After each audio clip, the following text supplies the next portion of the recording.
Bueno, compañeros, ¿qué no decir que nos hayamos dicho a lo largo de los días?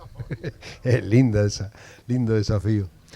Pero recién estábamos hablando con un vecino por acá que me decía que iba a la Coronilla y estábamos hablando de gente común conocida allá de la Coronilla. Les voy a contar una historia de la Coronilla de Rocha. La Coronilla es un lugar muy bonito de Rocha, no voy a hacer propaganda de mi departamento, ustedes ya lo conocen.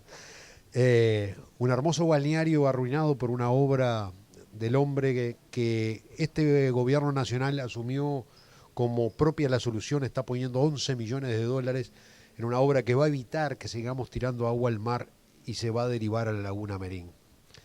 Y allí en la Coronilla hay un liceo que para los memoriosos que nos gusta ser buenos y que sentimos el corazón blanco, fue obra de Luis Alberto Lacalle Herrera, la colocación de ese liceo allí.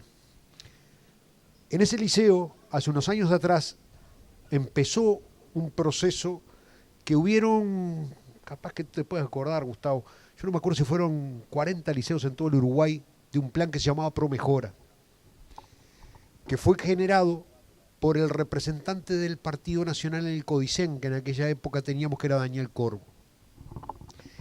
Ese plan lo que hacía era descentralizar la educación, el hecho educativo. Los liceos tomaban sus directores y sus cuerpos docentes un protagonismo inusual, pautaban dinámicas educativas, se asumía y se generaba el concepto de comunidad educativa. Y esos liceos, en esa época, llegaron a tener los niveles más bajos de repetición y el mejor nivel de evaluación en las pruebas PISA a nivel internacional que ustedes conocen.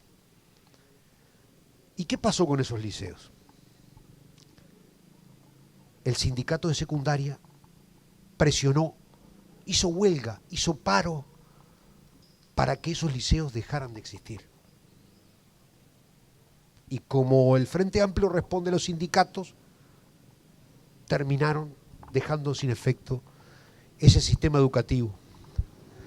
La principal defensora de eso era la directora del Liceo de la Coronilla, una mujer frente amplista, de la cual en el periodo pasado mocionamos que el liceo lleve el nombre de ella, porque fue una gran gestora educativa. ¿Contradicciones? No, no contradicciones, no.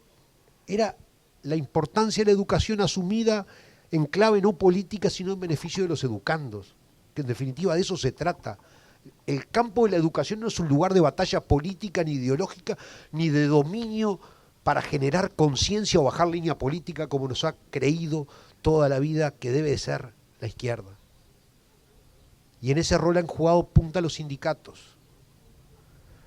Y ahora la reforma educativa trata de volver a ese modelo de generar autonomía en los centros, de generar la importancia del docente, la evaluación en grupo, el diseño de políticas sin perjuicio de los programas generales a nivel de las realidades locales de cada pueblo. Por supuesto, se escapa por lo tanto de los mecanismos centrales, de los cerrojos y candados que tiene puesto en Montevideo y en las horas de influencia el movimiento sindical, que a su vez estaba metido en todas las estructuras del proceso educativo a nivel decisorio. Eso se acaba con la LUC. Y claro, entendemos, les duele.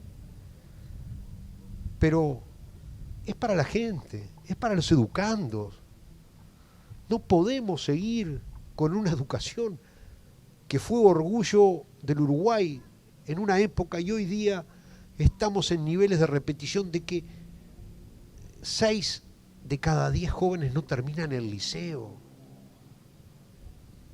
Y no hemos podido todavía en esta pandemia que nos ha alejado de la presencialidad de esas cosas, poder comenzar a dar la lucha frontal a eso. Estamos generando los instrumentos, ya han empezado a dar efecto de alguna manera. Pero estamos en el nivel de Haití, de Bolivia, de El Salvador, de Nicaragua. En Argentina, que no es precisamente ejemplo para nada, 73% termina contra 40% de nosotros. Chile más de 80%.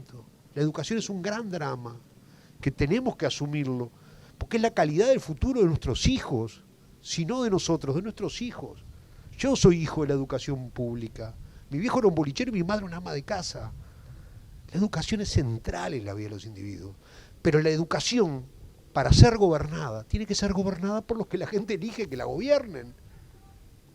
No por gremios corporativos, sindicatos que terminan defendiendo a sindicalistas que usan cualquier forma para disfrutar de privilegios, que los sancionan, que no van a clase, que han formado un círculo de vicio, realmente un círculo vicioso, donde el hecho educativo pasa a segundo plano y queda una guerra corporativa ideológica que le gana a la educación el espacio que tiene que tener. Entonces, estas cosas son las que queremos empezar a cambiar. Están plasmadas. Y tuvieron parte de ellas, porque esto es parte de todo un programa de gobierno, también consagración electoral. Porque esto que estamos diciendo en la LUC también estaba en el plan de gobierno previo. Y se nos quiere decir que la LUC es una ley arbitraria, antidemocrática, impuesta a la fuerza. Miren, tuve el privilegio de presidir en la Cámara de Diputados. Vi pasar a todas las organizaciones de cuánto pelo había, social, deportivo, económico, sindical, gremial, rural, todos a opinar sobre la LUC.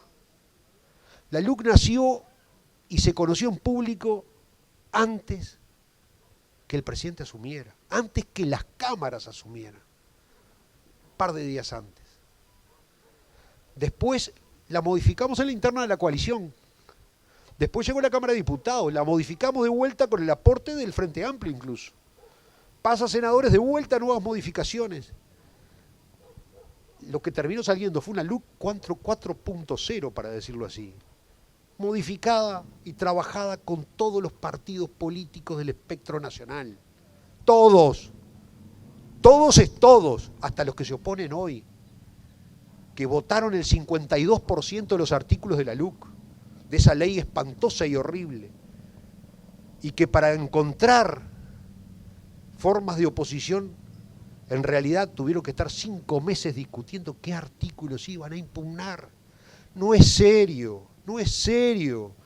Si las cosas fueran tan claras, y las violaciones de derechos fueran tan horribles, y los prejuicios fueran tan enormes, tenían que haberlo solucionado en 2 patadas en una reunión de 2 horas, muchachos. Esto es lo que hay que votar en contra.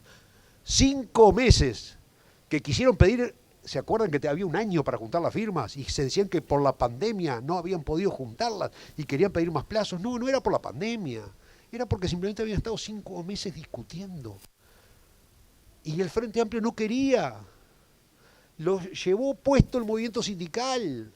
Una vez más, porque es el único lesionado real de todo esto. No lesionado en sus derechos, ni de huelga, ni de reclamo, ni de pelear por las causas de los trabajadores. Lesionado porque le saca poder.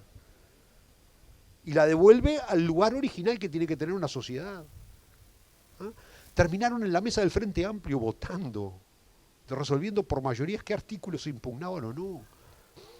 Hay artículos que están en la impugnación que son acatados, entre comillas, por disciplina partidaria. El grupo de Danilo Astori lo votó en contra.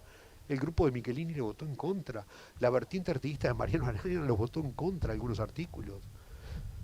Y sin embargo están participando en la impugnación. Pero la contradicción es más grande todavía, porque hay artículos que ellos mismos votaron que hoy impugnan.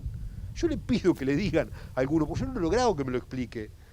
¿Cuál es la razón por la cual puedes votar en el Senado y en la Cámara de Diputados un conjunto de artículos que después escribirlos? ¿Sí? Tienes razón, porque el artículo de ANCAP lo escribieron todavía. ¿Ah? Y después votar en contra. Y salir a fundamentar en contra. Y decir que es perjudicial para la población. ¡Qué tupé, por favor! Es una falta de respeto al ciudadano. Porque esto es un juego político menudo. Esto no es luchar por la causa social. Y estén seguros que si esto fuera con fundamento, los primeros que estaríamos en la primera fila de la injusticia seríamos nosotros y esta ley no existiría. Pero cuando se lleva todo al campo de la mera lucha de una batalla política, se están perdiendo los puntos de referencia.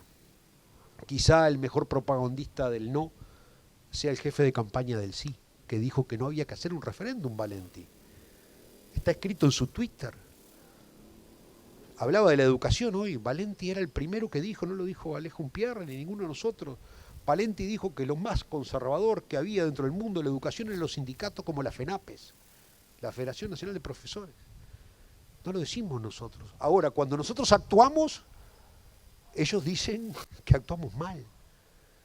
Entonces, en ese mundo de banalidad, de frivolidad, de incertezas, de idas, de vueltas, de esos que tienen las recetas para todo, pero que durante 15 años no solucionaron esas cosas que estamos solucionando nosotros, no es serio. Dejen gobernar.